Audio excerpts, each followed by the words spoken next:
തറക്തു ഫീകും അംറൈൻ, നിങ്ങൾക്ക് ഞാൻ രണ്ട് കാര്യം ഇവിടെ വെച്ചു പോയിട്ടുണ്ട്.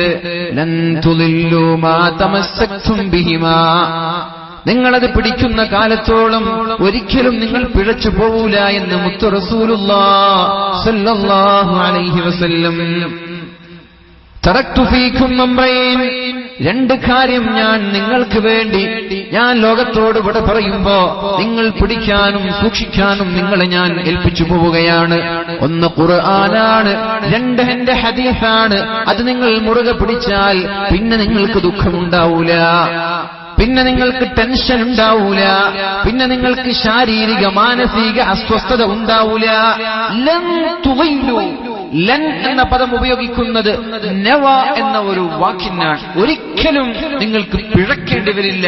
നിങ്ങൾ ചെയ്യേണ്ടത് ഇത് രണ്ടും മുറുകെ പിടിക്കുക. അല്ലാഹു തൗഫീഖ് ചെയ്യട്ടെ. മ്യൂസിക് മനുഷ്യന് ഇഷ്ടമാണ്.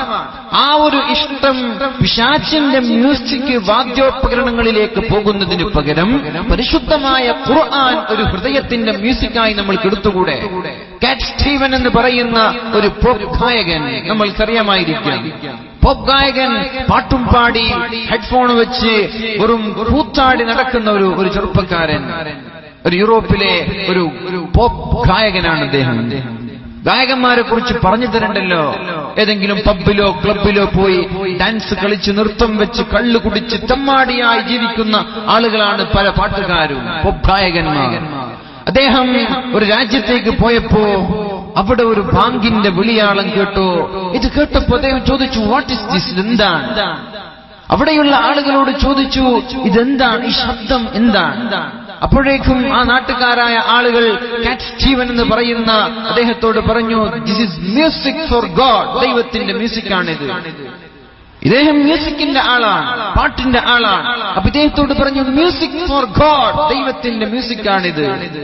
അദ്ദേഹം ചിന്തിച്ചു, ദൈവത്തിനും ഒരു മ്യൂസിക്കോ? ഓരോ ആളുകൾക്ക് പലതരത്തിലുള്ള മ്യൂസിക് ഉണ്ട്, ദൈവത്തിനും ഒരു മ്യൂസിക്കോ?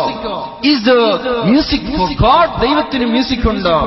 അങ്ങനെ അദ്ദേഹം ഒരു ദിവസം കാലിഫോർണിയയിലെ കടൽക്കരയിൽ കുളിച്ചുകൊണ്ടിരിക്കുമ്പോ എന്തോ ഒരു അബദ്ധം കൊണ്ട് മുങ്ങാൻ പോവാണ്, മുങ്ങി മരിക്കാൻ പോവാണ്.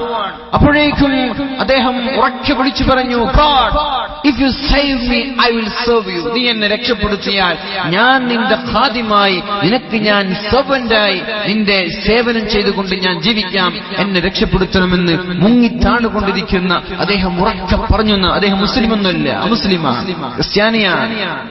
God, if you save me, I will serve you. നീ എന്നെ രക്ഷപ്പെടുത്തിയാൽ ഞാൻ നിനക്ക് വേണ്ടി ഞാൻ ജീവിക്കും എന്ന് അദ്ദേഹം അവിടുന്ന് പറഞ്ഞതാണ്.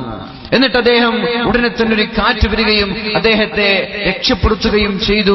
പിന്നെയാണ് അദ്ദേഹം ഏതാണ് സത്യത്തിന്റെ മതം എന്ന് പഠിക്കുകയും പരിശുദ്ധ ഇസ്ലാമിലേക്ക് കടന്നു വരികയും ചെയ്തത്. എന്നിട്ട് പരിശുദ്ധമായ സൂറത്ത് യൂസുഫാണ് അദ്ദേഹത്തെ ആകർഷിച്ചത്. ഖുർആനിന്റെ സൂറത്ത് യൂസുഫാണ് അദ്ദേഹത്തെ ആകർഷിച്ചത്. അദ്ദേഹം യൂസുഫുൽ ഇസ്ലാം എന്ന പേരിൽ അറിയപ്പെടുന്നുണ്ട്. നമ്മൾക്ക് യൂട്യൂബിലും നെറ്റിലൊക്കെ നോക്കിയാൽ അറിയാൻ പറ്റും. യൂസുഫുൽ ഇസ്ലാം ഇന്ന് ഇസ്ലാമിന്റെ വലിയൊരു ദാഇയായി, വലിയൊരു പ്രവർത്തകനായി അദ്ദേഹം ജീവിച്ചുകൊണ്ടിരിക്കുകയാണ്. അപ്പോ നമ്മൾക്കിതൊന്നും ഉൾക്കൊള്ളാൻ പറ്റുന്നില്ല. നമ്മൾക്ക് പാശ്ചാത്യന്റെ ചീഞ്ഞു നാറുന്ന പാട്ടും സംസ്കാരങ്ങളുമാണ് ഖുർആനൊക്കെ വിളിച്ചെറിഞ്ഞു. അതുകൊണ്ട് തന്നെയാണ് നമ്മുടെ നഷ്ടവും നമ്മുടെ ദുഃഖവും നമ്മുടെ പ്രശ്നങ്ങളും വ്യാകുലതകളും ഒക്കെ നമ്മൾ ഖുർആൻ വിളിച്ചെറിഞ്ഞത് മുതലാണ്. ज़माने में मुअज़्ज़ज़ थे मुसलमान होकर, ഒരു കാലഘട്ടത്തിൽ മുസ്ലിം എന്ന് പറയുമ്പോൾ അഭിമാനമുള്ള ആളുകൾ ഉണ്ടായിരുന്നു. വസമാനെ മേ മുഅസ്സസ് थे മുസൽമാൻ hawker, മുസൽമാൻ I am a Muslim എന്ന് പറയുമ്പോൾ അഭിമാനമുള്ള ആളുകൾ ഉണ്ടായിരുന്നു.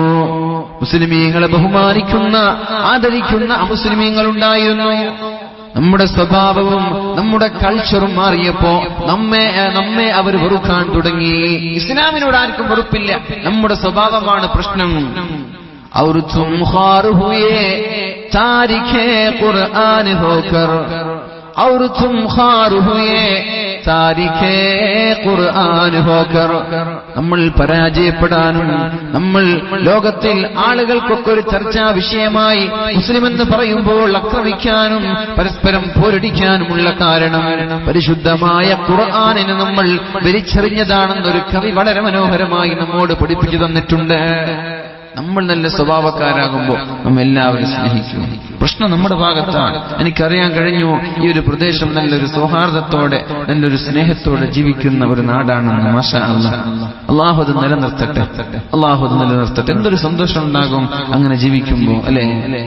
മുസ്ലിം അമുസ്ലിം എന്ന ഒരു വിഭാഗീയതയില്ലാതെ സ്പർദ്ധയില്ലാതെ ആ ഒരു സൗഹാർദ്ദത്തോടെ ജീവിക്കുമ്പോഴാ ഒരു നാട് നന്നാകും. മതം ഓരോ ആളുകളുടെ സ്വാതന്ത്ര്യമാണ്, അത് ആരെയും അടിച്ചേൽപ്പിക്കേണ്ട വിഷയമല്ല. അതുകൊണ്ട് ഇൻഷാ അല്ലാഹ് ഇനിയും അങ്ങനെ തന്നെ തുടരണം. അള്ളാഹു തൗഫീഖ് ചെയ്യട്ടെ. അപ്പൊ അല്ലാഹുവിന്റെ ഹബീബ് പറഞ്ഞു അവരുടെ കോലം മാറ്റാനുള്ള കാരണം അവർ മ്യൂസിക്കുകൾ ഉപയോഗിച്ചതാണ്. ചെറുപ്പക്കാരാ, ഞാൻ പറയട്ടെ, ഈ ഇയർഫോണും ഹെഡ്ഫോണും വെച്ച് അടിച്ചു പൊളിച്ച് ജീവിക്കുന്ന ആളുകൾ ഒരുപക്ഷെ സുബഹിക്ക് നോക്കുമ്പോ കുരങ്ങനും പന്നിയുമായി മാറാതിരിക്കട്ടെ എന്ന് ഞാൻ പറയാൻ. ഇത് ഹബീബിന്റെ വാക്കാണ്, ഇത് പിഴക്കൂല. ഇൻ ഹുവ ഇല്ലാ വഹ്യു യൂഹാ വമാ യൻതിഖു അനിൽ ഹവാ. മുത്തു റസൂലുള്ളാഹി സ്വല്ലല്ലാഹു അലൈഹി വസല്ലം സ്വന്തമായിട്ടല്ലല്ലോ ഒന്നും പറഞ്ഞു പോയത്, എല്ലാം പറയുന്നത് അള്ളാഹുവിന്റെ കൽപ്പന പ്രകാരമാണല്ലോ. ആ നബിയാണ് പറയുന്നത്, യത്തഖിദൂനൽ മആസിഫ്, മ്യൂസിക്കുകൾ ഉപയോഗിക്കാൻ തുടങ്ങിയാൽ കുരങ്ങുകളും പന്നികളുമായി ഞാൻ അവരുടെ കോലം മറിക്കുമെന്ന് റസൂലുള്ളാഹി സ്വല്ലല്ലാഹു അലൈഹി വസല്ലം.